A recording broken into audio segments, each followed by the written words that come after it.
เป็นจักรจันทร์หนาแดงที่นั่นทำแรงได้สิคำแล้วกับยังบ้านนอทุ่มหรอกแต่ว่าฟังเสียงจักรจันทร์โอ้โหดังระงม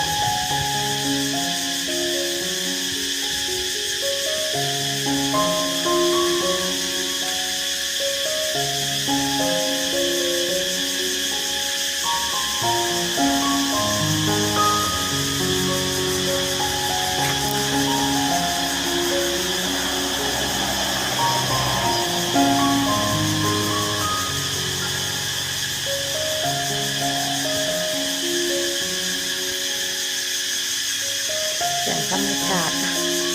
อยากให้ฟังเสียงซื่อๆนี่แหละพี่น้องอันนี้แค่เริ่มต้นของเขาฤดูแล้งเลยทำแรง